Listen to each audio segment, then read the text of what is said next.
They hung her upside down at sunrise, blood in her hair, a crooked sign swaying above her head, "Witch, Thief." Most folks just walked past. But Caleb Stratton pulled his hat lower, stopped mid-step, and didn't move for a long, long time. The dust on Main Street hadn't settled yet. It clung to boots, to breath, to the blood running along the girl's cheekbone. Her arms were bound tight behind her back, the knot biting into dark skin rubbed raw. She didn't scream, didn't cry, just floated there, half shadow, half accusation. Across the street, the saloon doors creaked, but no one stepped out. The preacher's wife peeked from behind a curtain, pale-faced and silent. A boy tugged at his father's sleeve, whispering, "Is she dead?" The man didn't answer, just turned the boy around. Caleb didn't move. His boots stood anchored in the dirt like roots that hadn't felt water in years. One hand rested on the saddle horn, the other tucked into a duster, stained with old trail sweat and ash from too many lonely fires. Midnight, his stallion, shifted beneath him, restless. The horse hated crowds. Caleb didn't blame him. Someone across the way recognized him, mumbled, "Old Stratton's back in town," like it was a bad omen. He didn't answer, just kept looking. She was young. Apache, by the markings on her belt. Maybe 18, maybe less. Her mouth was cracked from heat, but her jaw was clenched like stone. The sign above her had been nailed to splintered pine, red paint smeared like blood. It spun slightly with each breeze. Caleb's eyes followed it until he couldn't. A cough rose in his throat, but he buried it. He hadn't come for this. Just salt, nails, and some kerosene. He hadn't meant to stop, but something about the way she hung, silent and stubborn, dragged his boots into the dirt. And then she opened her eyes. Just for a second. Just enough for him to see, not fear, but defiance. It was the same look his daughter gave him the day she died. Caleb turned away first. He didn't look back again. Not at her, not at the rope, not at the town that always stank of hypocrisy and horse piss. By the time he reached the edge of Hollow Creek, the sun was fully up, burning the sky a harsh copper. Caleb dismounted slow, silent, like he was afraid the dust itself might betray his thoughts. Midnight snorted behind him, uneasy. Always was, when they came this close to people. Whisper Ridge lay 3 miles east, tucked between sandstone bluffs and coyote brush, too rocky for cattle and too far for gossip. It wasn't a home, not really, just a stretch of stubborn dirt and silence, and that was enough. The shack he called shelter leaned more than it stood, patched in places with canvas and old war tenting. Inside, a cot, a crate of bullets, a Bible with pages missing, and a tin box he hadn't opened in years. He lit a fire from memory, no matches needed, just flint, steel, and fingers that still remembered how to kill in a hurry. As coffee hissed in the pot, he sat on the porch rail and stared out at the ridge. Birds moved, clouds didn't. His breath came steady, but his hands, they trembled. He hadn't spoken to a soul in 11 days. He counted them, same as he counted the scars on his left thigh, or the dreams that woke him gasping, soaked in sweat and gunpowder. The war was supposed to end things, not follow him. But it had followed him here, too, in the form of a girl with blood on her face and eyes that wouldn't beg. He remembered the other one, not her name. Just her hair braided with crow feathers, and the way she'd spit at his boots before they kicked the barrel from beneath her. Orders, they'd said. She was a scout, a threat.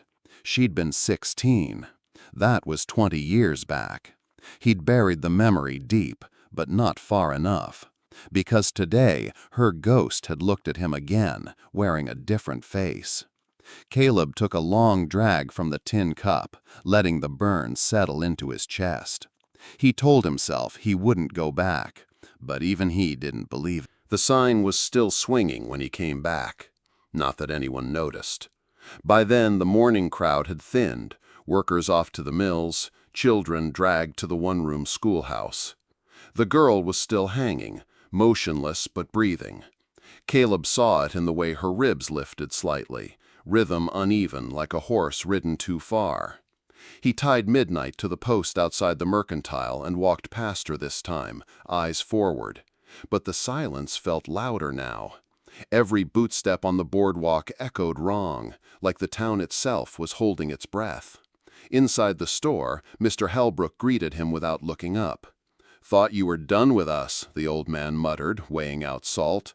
"Needed kerosene," Caleb said. Halbrook glanced at him, then at the girl outside. "Don't get involved, Stratton. Ain't your mess." "I didn't say a word." "You don't have to. Your face talks plenty." He paid and left without another word, sack slung over one shoulder. But when he stepped back onto the porch, he saw something he hadn't expected. A black horse tied beside the girl. Sable. Marshal Glee's pride. A fine palomino, big-chested, gold-coated, twitching with heat and nerves. The strange thing was, he hadn't moved either. Just stood there, hooves firm in the dirt, ears laid flat, head turned toward the girl like a sentry. A statue. Caleb frowned. That horse should have bucked the post loose by now. But he stayed, same as her. Across the way, someone muttered, "Damn beast's cursed too." Caleb didn't blink, not yet. He walked past the girl again on his way to the hitching post. Still upside down, arms tied tight behind her back, face swollen at one cheekbone where someone had struck her with something heavy. Dried blood flaked from her nose. Flies circled without fear. Caleb didn't stop this time, but his fingers clenched tighter around the reins. A child across the street asked too loudly, "Why's that lady like that?" The mother hushed him with a sharp whisper and a frightened glance toward the sheriff's office. Marshal Gley hadn't said much all morning, just barked the order and left the rest to the blacksmith, who did the tying like it was horseshoes, not a human body. Gley had watched with crossed arms and a sneer. "They say she cursed the preacher's wife," someone whispered near the watering trough. "Didn't ask for coin, just left some plants, stank like death and fire." "Old medicine," someone else muttered. "Witchcraft." Caleb didn't speak. He just reached for his saddle horn, then froze. She was looking at him. Barely conscious, blood crusted at her hairline, but her eyes were open again, and they had locked on his. Not pleading, not afraid, just watching. Like she knew him, like she was daring him. It was the kind of look that burned through skin and bone and into things a man tried to bury. His throat tightened. He broke the gaze, mounted Midnight, and rode out of Hollow Creek without a word. But the image followed him mile after mile. A girl hung by her ankles, a horse that wouldn't leave, and eyes that didn't flinch. Something in him moved that day, and it wouldn't stop moving. Caleb didn't sleep that night. He lit a single lamp in the corner of his shack and watched its flame flicker against the warped wood. Midnight paced outside, hooves shifting gravel. There was no wind, but the silence throbbed like thunder waiting to fall. Every time he blinked, he saw her, swaying, upside down, jaw tight, eyes open. By midnight, he'd convinced himself it wasn't his burden. She wasn't his kin. She wasn't even from his world. But just before dawn, he saddled Midnight without a word. The rope-cutting knife was the same one he'd used to gut deer in the Dakotas. He checked its edge once, then slid it into his belt. No gun, no plan, just motion. Caleb didn't believe in omens, but the sky that morning looked like a wound, bruised violet and streaked with red. He tied his bandana high, pulled the brim low, and rode through the mesquite without kicking up dust. Hollow Creek was still asleep when he reached the rear fence. No guards, no eyes. The saloon was dark. The air smelled of whiskey, sweat, and something older. She was still there. Her body hung limp now, barely breathing, her skin bluer than it should have been. The sign was gone, snatched by the wind or someone ashamed. Her hair brushed the dirt in a slow, sick rhythm. Caleb dismounted like a whisper, eyes sweeping for movement. None. The blacksmith's forge was cold. The sheriff's window shuddered. One step. Another. She didn't stir when he touched her back. Her skin was clammy, pulse faint. The knot at her ankles was tight, twisted with cruelty. He cut it fast. She dropped hard into his arms with a weight he didn't expect. Light but heavy with something else. Grief, maybe, or the sin of a town pretending it wasn't watching. He lifted her like she was made of thorns and turned toward the brush. That's when the first dog barked. The bark was sharp, far, but not far enough. Caleb didn't wait to see if it was tied. He shifted the girl in his arms and crossed behind the saloon, keeping to shadow and sagging fences. Midnight caught his scent and moved without command, hooves barely touching the dirt. They were out of town in under 2 minutes, swallowed by mesquite and dry creek bed. The girl stirred once, a groan, weak and broken, barely human. Caleb didn't answer, just rode faster. By the time they reached Whisper Ridge, the sun was painting the sky a bruised orange. Caleb dismounted at the back trail and carried her the last stretch, weaving through scrub oak and thorn brush. The birds had only just begun to sing. He laid her on a bed of old wool and canvas inside the shack, lit a fire from memory, and boiled water. Her lips were cracked, eyes shut, skin hot with fever. She hadn't spoken. He left a tin cup of water beside her, pulled a thin blanket over her legs, and stepped outside. He didn't touch her again, didn't pray, didn't curse, just sat on the porch with his rifle across his knees and the knife still in his belt. An hour passed, then 2. The wind shifted. From inside, a sound, soft but real. The girl coughed, then whimpered. Caleb didn't move. Later, when she woke fully, she screamed once, sharp, high, panicked. She reached for something, kicked out wildly, eyes wide with fire. He didn't go in. He just spoke through the wall. "You're not in Hollow Creek anymore." Silence. Then, more quietly, "You're safe now." No reply came, only the sound of breathing, uneven but alive. Caleb stared at the dirt, let the moment hang. Then he whispered, more to himself than her, "Don't make me bury another one." She didn't speak the first day, didn't eat, didn't drink. Just lay curled against the shack wall, eyes tracking the shadows like they might bite. Her breath was shallow but steady now. Fever held her tight, but it hadn't taken her, not yet. Caleb gave her space. He kept his distance, left water and scraps of cornbread near her reach, never forced anything. The wound on her wrist, where the rope had burned flesh to red, he cleaned silently with whiskey and wrapped in his last clean cloth. She flinched when he touched her, but didn't resist. By dusk, she sat upright, back braced against the post. He didn't ask her name, didn't seem right, not yet. Instead, he offered his. "Caleb Stratton, this here's Whisper Ridge." She looked at him for a long time before answering. Not just looked, studied, like weighing whether a stranger deserved the truth. Finally, she said, "Takana." It landed soft but solid between them, a name that didn't apologize, that sounded older than this shack, older than the town that nearly killed her. "You Apache?" She gave the smallest nod. "Thought so," he said, though his voice held no edge. "They said you cursed the preacher's wife." Takana snorted, the sound dry and bitter. "I left medicine on her porch, that's all." "What kind?" "Bitter root, snakeweed, sweet flag." Caleb blinked. He knew those names, not well, but enough to recognize them from books his wife once kept. She'd tried learning herbal lore after the war, said it made her feel useful. He remembered how she used to read aloud at night, trying to pronounce the strange words. He scratched his beard. "Sounds like healing to me." Takana didn't smile, but her shoulders dropped, just slightly.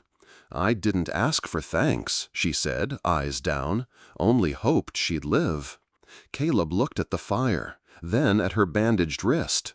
She did. Takana didn't say much after that, but she watched everything. His hands as he chopped wood, the way he salted meat, even how he folded the worn blankets she'd used. She tracked movement like someone who'd been hunted before and knew how to disappear if needed. It wasn't until the third night that she spoke again. "You fought in the war," she said. Caleb was cleaning his rifle, firelight flickering off the barrel. He paused. "Yeah? Which side?" He hesitated. "South?" She didn't flinch, just nodded like she already knew. "My father fought too," she said.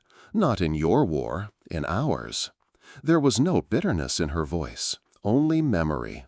He died near Fort Logan, trying to get food to a winter camp. Caleb didn't know what to say to that. There wasn't a right thing.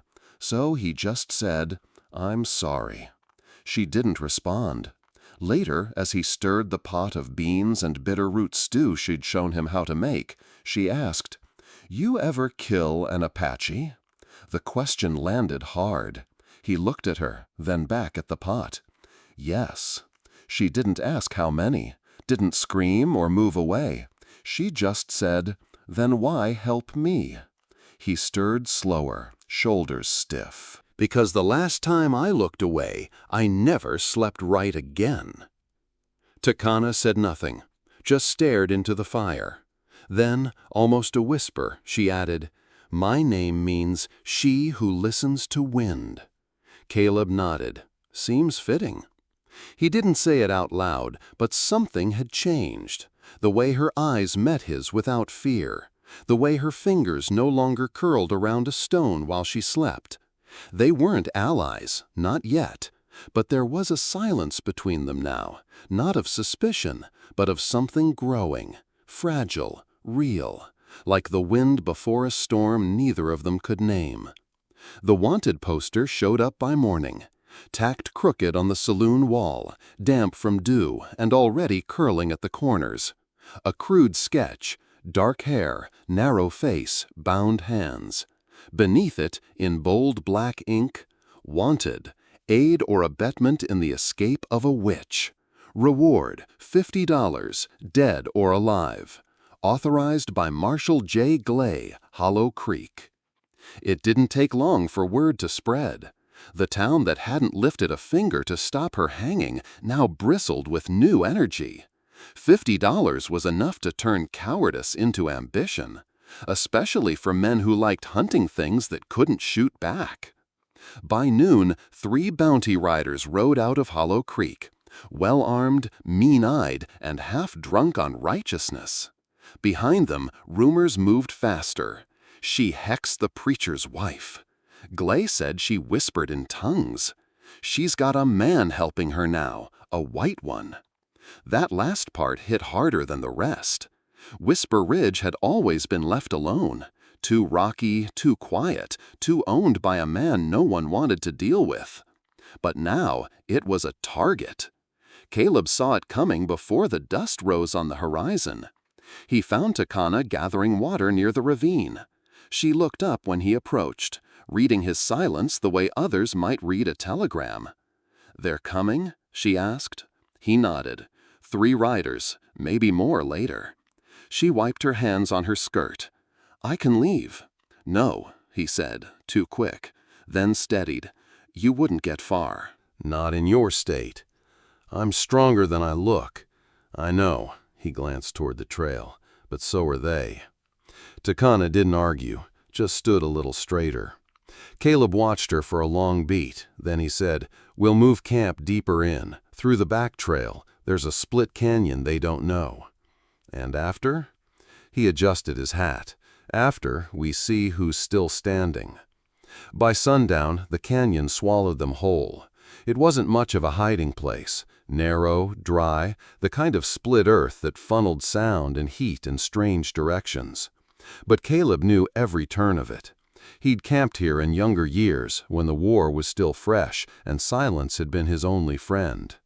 They moved quick and quiet. Caleb led Midnight by hand. Takana followed without question. She hadn't spoken since the creek, but her breathing stayed steady, focused. They set up beneath a ledge half covered in brush. Caleb scattered hoofprints leading the wrong way, covered their trail with dust and dry branches. He even tied a strip of his own shirt to a far tree, hoping it would lure at least one rider off course. Then they waited. Night came with a chill, but neither one reached for the fire. Instead, Caleb loaded his rifle by moonlight, while Takana sharpened a branch into a spear. At one point she asked, "Why do they care so much?" He didn't answer right away. Then, because if they admit they were wrong, they'd have to hang themselves next. She nodded, said nothing else. They heard the riders long before they saw them. Echoes of iron against stone, the occasional curse, the whinny of a frustrated horse. One of the men fired a shot into the dark, just to rattle bones. Takana didn't flinch. When the voices finally faded, Caleb let out the breath he hadn't realized he'd been holding. "They'll circle back," he said, "soon as the moon drops." Takana touched her bandaged wrist. "Then we keep moving?" He shook his head. "We don't run anymore. We outlast." Her eyes met his. No fear now. Just that same steady fire. For the first time since he cut her down, she said something not about medicine or war or running. She said, "Thank you." Caleb looked away. "Don't thank me yet," he muttered. "You haven't seen how bad this gets." The night was cold enough to bite bone. Caleb sat near the fire, not for warmth, but for the rhythm. The crackle helped him think, helped him forget, or try to. He sharpened a broken arrowhead against a flat stone, not because he needed it, but because his hands needed something to do. Across the flames, Takana slept lightly, wrapped in a blanket stitched from 3 others. Her breath was shallow but steady. She looked smaller when unconscious, young, almost delicate. Caleb knew better. Midnight stood tied under a sloping cedar nearby, ears twitching at every sound. Somewhere in the distance, a coyote cried. Then another answered. Caleb didn't flinch, but the sound unsettled him in ways he didn't show.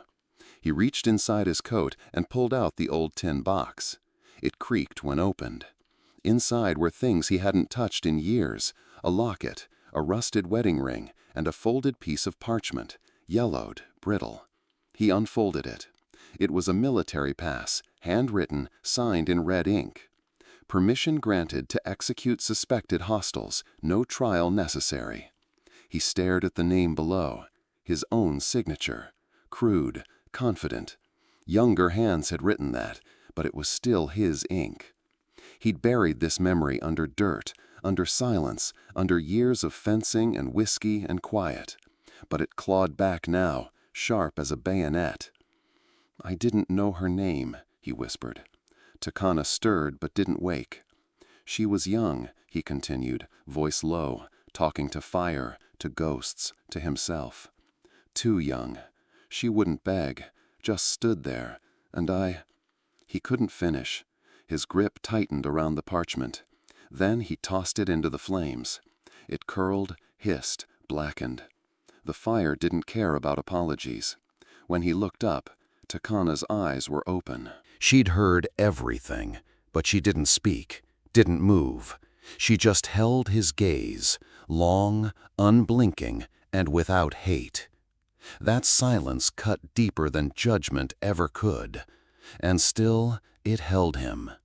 Takana didn't ask for an explanation, didn't demand penance. She just blinked slowly, then turned her face back toward the fire. But that silence, its weight was unbearable. Caleb stood, pacing the edge of the firelight like a man too big for his own skin. The guilt in his chest had stopped feeling like shame. Now it felt like purpose, like something old finally shifting into place. He glanced toward the mouth of the canyon. The tracks were still fresh. Someone had scouted them again earlier that day. No attempt to hide it, just a warning maybe, or a trap. "They won't stop," he said aloud. Takana didn't answer. "They'll keep coming, because they think if they crush you, they erase everything you carry. Every word, every root, every damn leaf that heals instead of hurts." He turned to her. "I can't let that happen." Still no response. So he knelt, slow, deliberate. Not in supplication, but in resolve. "I let a girl die once. Her blood bought me silence and rank and a cold piece of land no one visits. I thought that was justice, that if I stayed quiet long enough, the weight would lift." He shook his head. It didn't. Takana watched him like a hawk, still silent, but now fully present, listening. "I'm done running," he said, "from her, from you, from myself." A breeze stirred the fire, lifting ash like snowflakes into the night. Somewhere behind them, midnight gave a restless stomp. Caleb stood, eyes sharp again. "I don't know if we can win, but I know I won't let them hang another woman for saving lives." He walked to his pack, pulled out his rifle, and began checking the chamber. Takana rose quietly. She picked up a stone blade she'd carved days ago and tied it to a branch with fiber and spit. "We fight?" she asked, voice even. He nodded. "Yes, we stand." And for the first time, she smiled, just slightly. Not hope, not triumph, recognition. The ridge had never been built for war. It was rock and brush and rattlesnake dens, unforgiving land where nothing grew easy. But for the first time since he'd laid claim to it, Caleb saw something else. Angles, lines of sight, choke points. This wasn't a homestead anymore. It was ground worth holding. He and Takana spent the morning in near silence, moving through the narrow passes and ridges like shadows. She pointed out where water pooled after storm runoff, good for ambush, bad for retreat.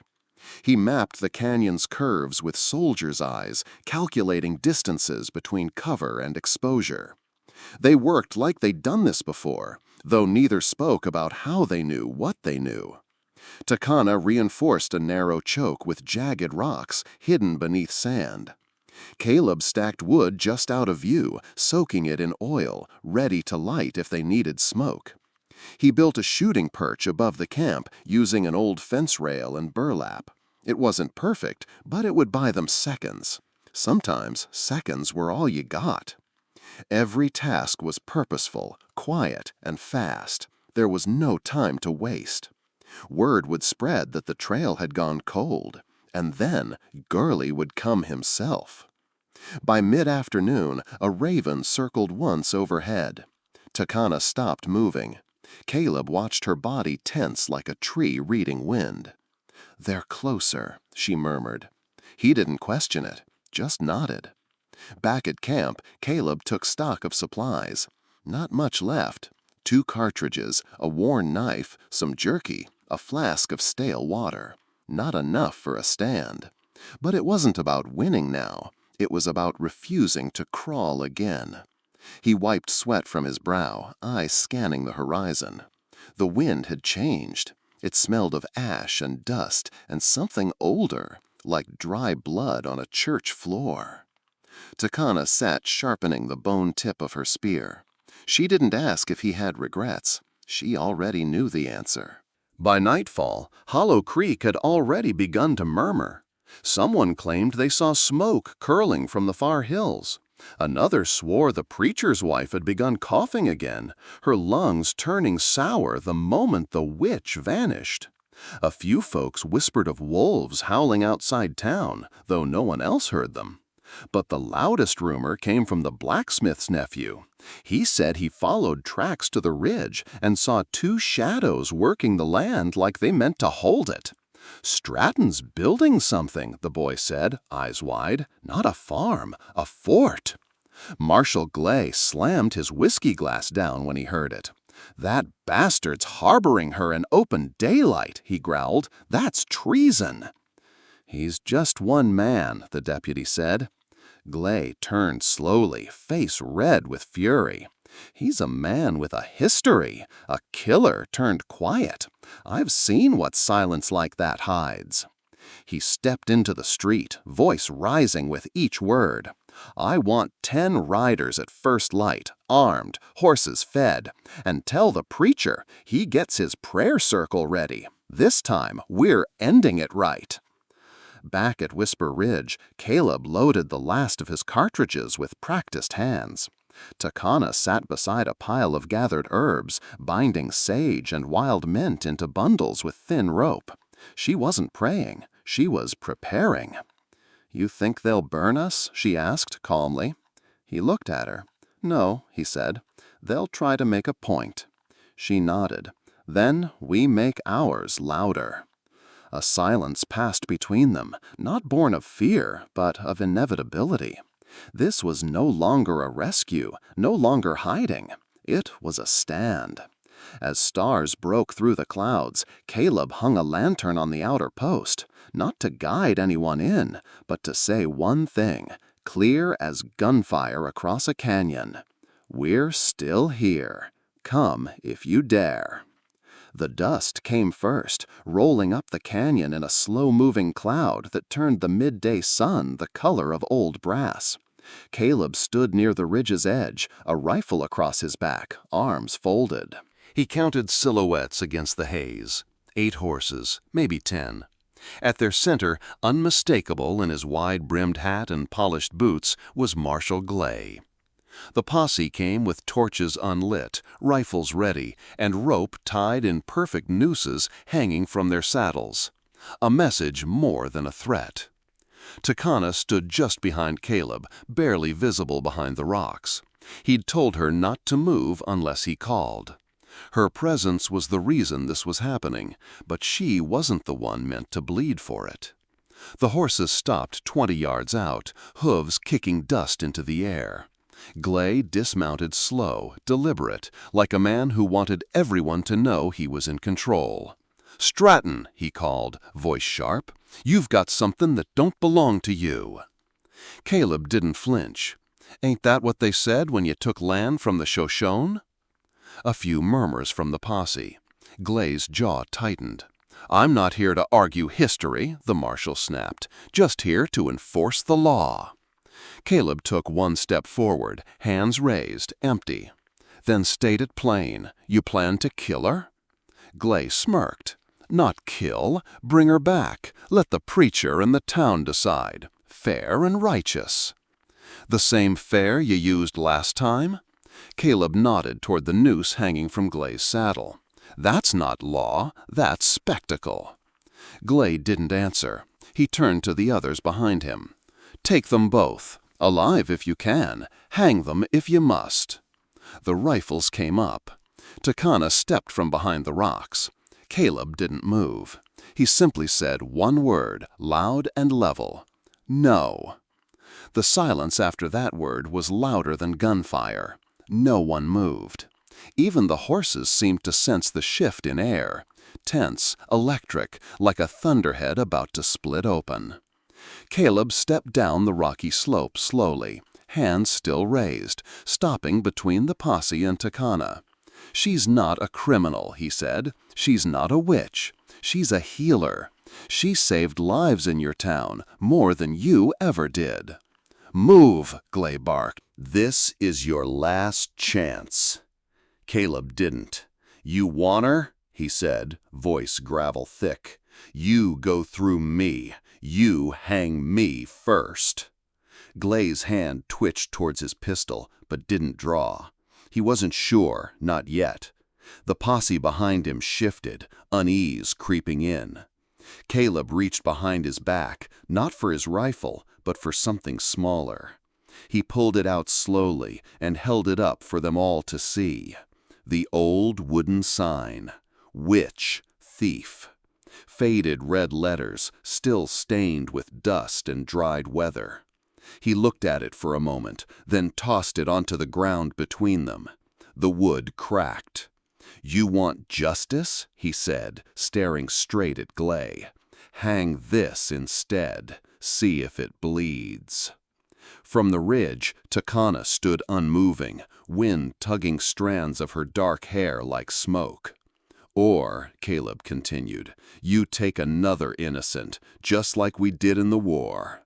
You turn her into a message, and every child who watches you do it will grow up poisoned." The tension in the air thickened, the nooses swaying slightly in the breeze. "Or," he said finally, "you walk away, right now, before this turns into something none of us can come back from." He didn't raise his rifle, didn't call for help. He just waited. For the first time in years, Caleb Stratton didn't hide behind the hills. He stood where all could see and dared the devil to blink. Nobody moved. Even the wind seemed to hold its breath.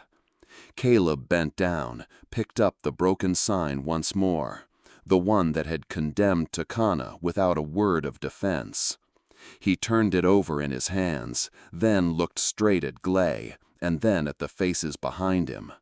"Let's talk about signs," he said, holding it up high for all to see. This one was nailed up by cowards, people who don't ask questions, who'd rather string someone up than admit they're scared. He dropped the sign at his feet. 20 years ago," he continued, voice rough with gravel and regret, "I strung up a girl, Apache. Said she was spying for the Comanche. No trial, no questions. Just strung her up to a cottonwood tree and told myself it was justice." He paused, swallowed hard.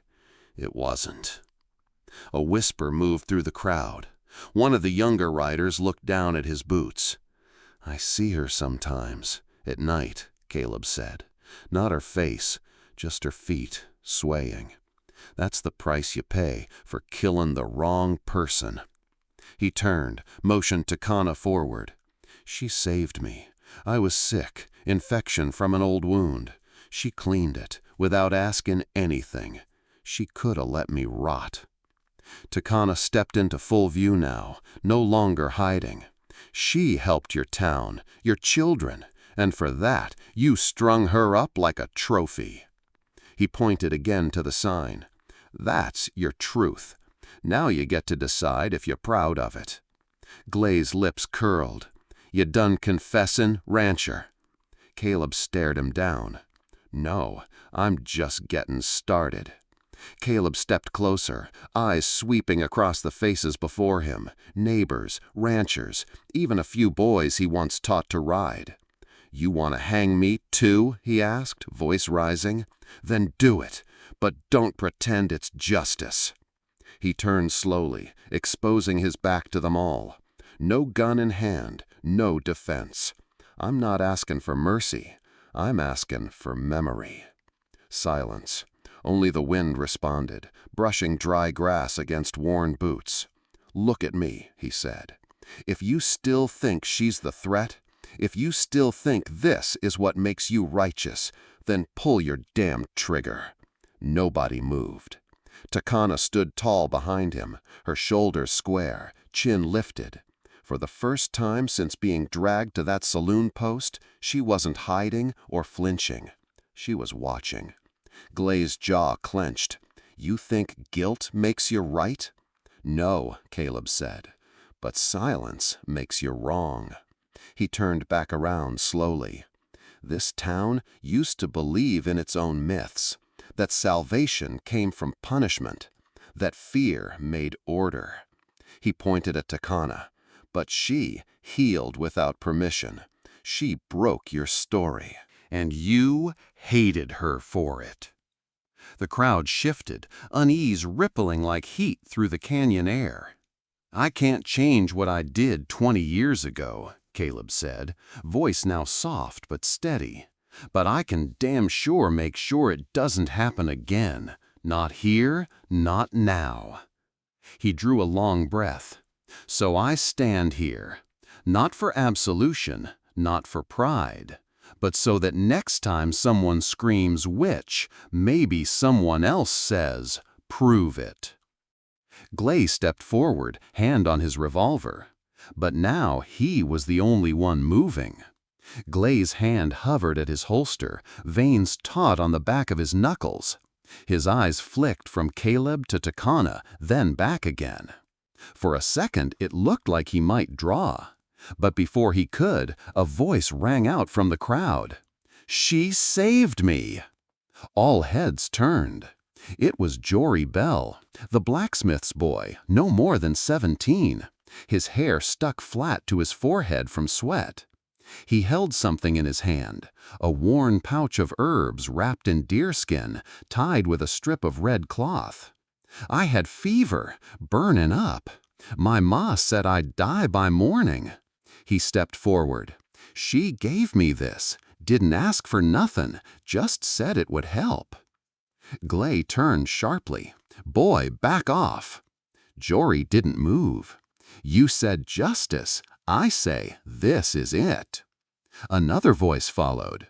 "She helped my baby," a woman said, stepping forward, cradling a child at her breast.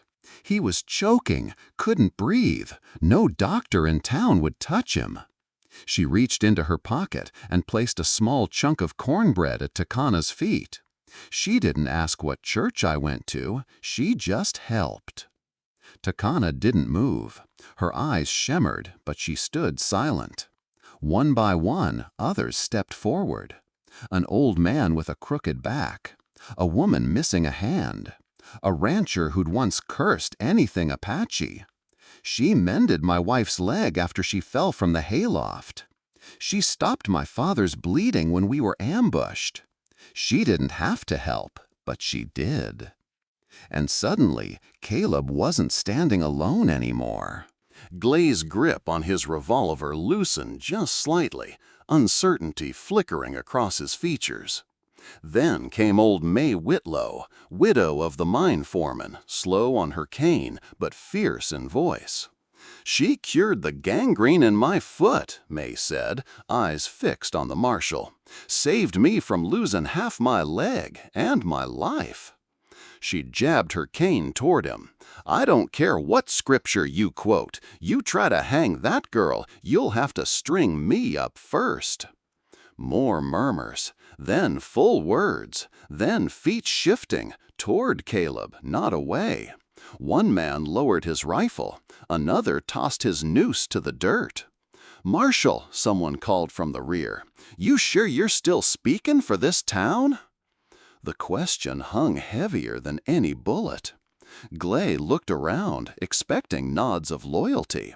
Instead, he saw hesitation, regret, shame. Even his deputy took half a step back. Caleb said nothing. He let the silence speak louder than any sermon. Takana still hadn't moved, but her fingers tightened over the little pouch of herbs in her hand. For the first time, she let her gaze sweep across the crowd, not with fear, but something fiercer, dignity. A boy stepped forward, barefoot, maybe 8 years old. In his hand was a rusted horseshoe. He placed it gently beside the cornbread at Takana's feet. "My dog was dying," he said. "She made him better." That did it. The wall had cracked, the dam had burst, and Glay stood on the wrong side of it.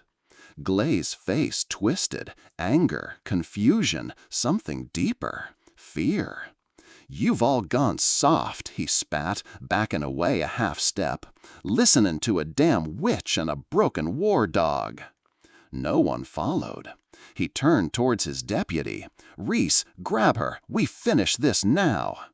But Reese didn't move. "Don't think I didn't see you take that medicine for your daughter's cough," said Caleb calmly, eyes locked on the deputy.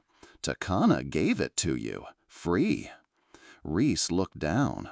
His hands curled, then relaxed. He stepped back, away from Glay. Then came the final blow.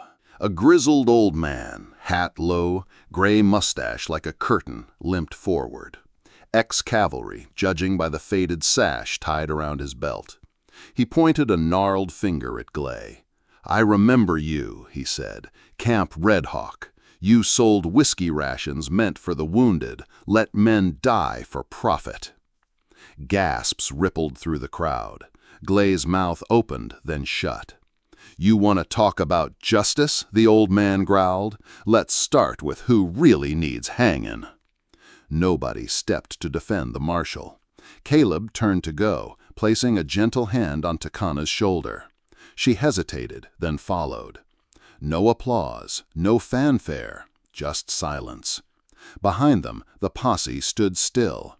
No longer a weapon, just a gathering of witnesses. Glay's voice cracked behind them. "You'll regret this, all of you!" Caleb paused once, not to speak, just to look back.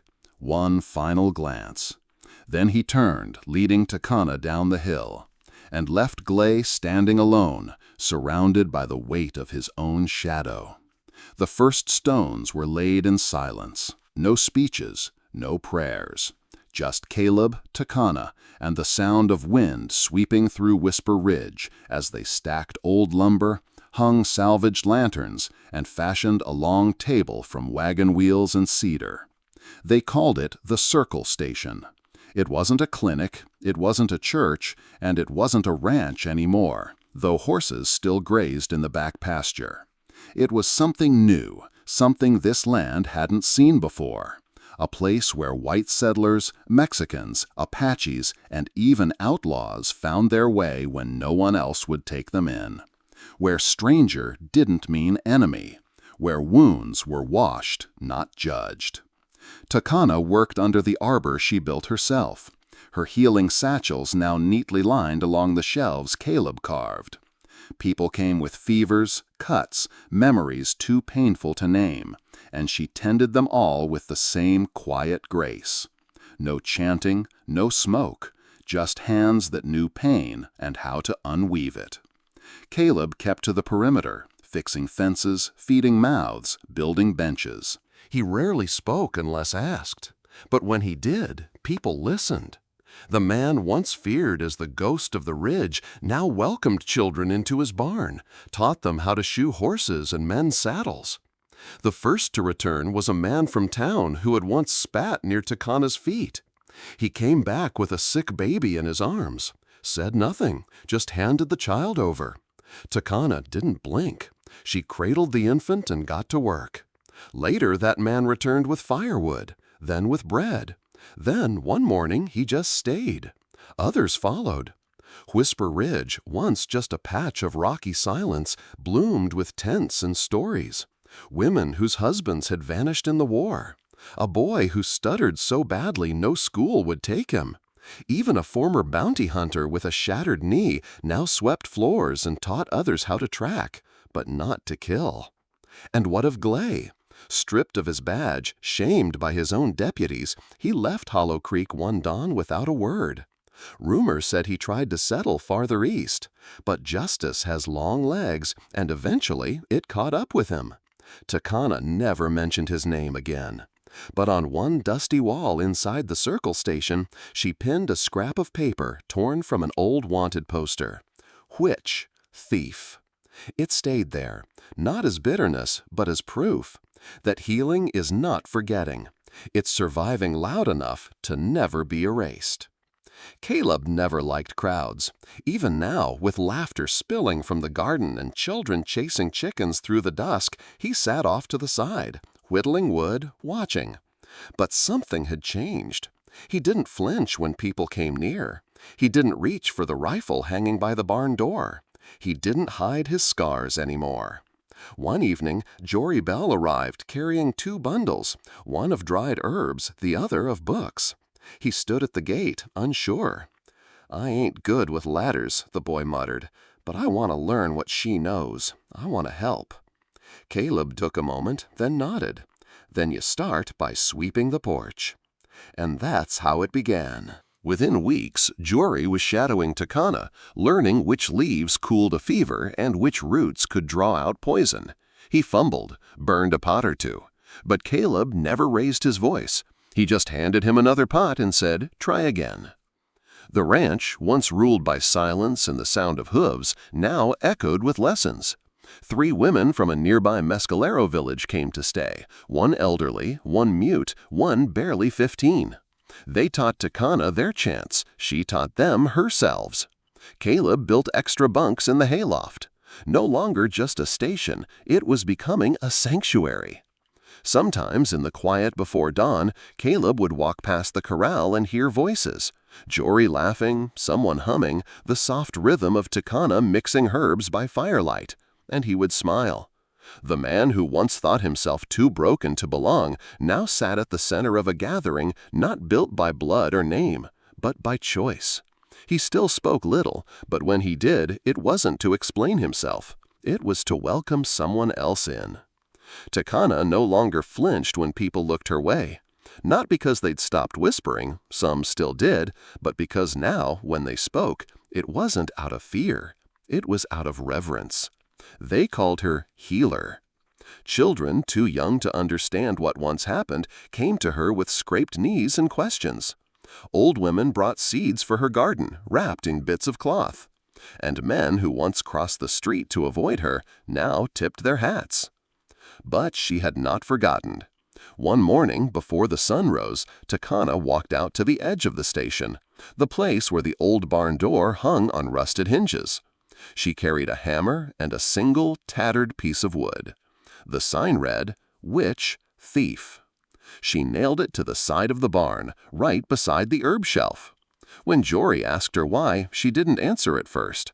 Then quietly she said, "Because they need to remember, and I need to remind myself." Not of shame, but of survival. That she had endured what was meant to destroy her. That her body had healed, but her spirit had refused to forget. Caleb stood nearby, saying nothing. He understood. In that sign, she wasn't reclaiming pain, she was reframing it. It was no longer a sentence, it was testimony. As seasons changed, word of the Circle Station traveled. Other women came, some bruised, some silent, some carrying babies in fear. Takana welcomed them all. She never asked what they'd done, only, where does it hurt? And in that question, the cycle broke. She taught herbs, but she also taught strength.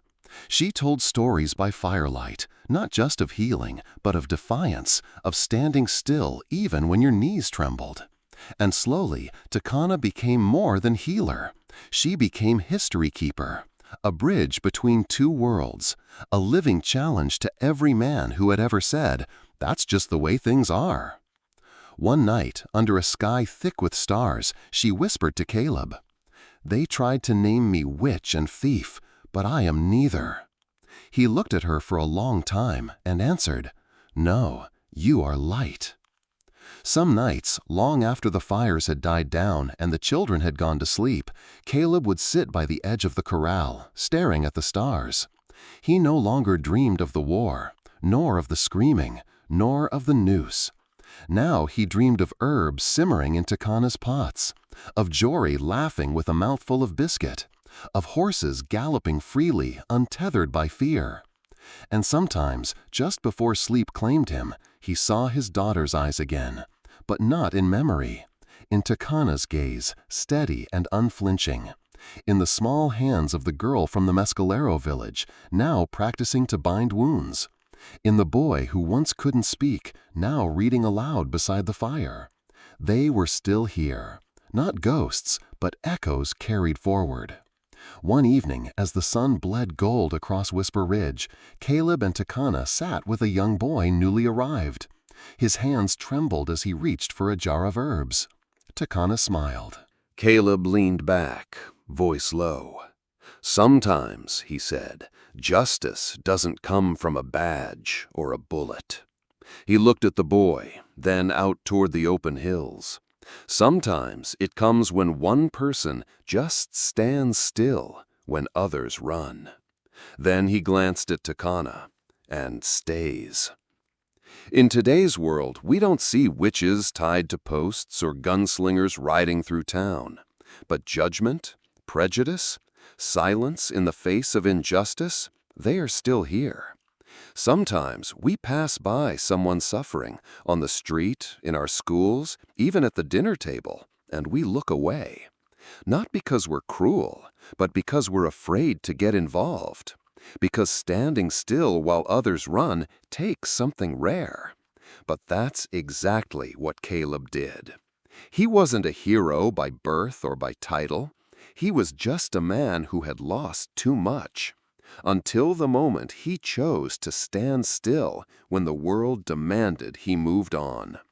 That one moment of courage didn't just save a girl. It built a sanctuary. It broke a cycle.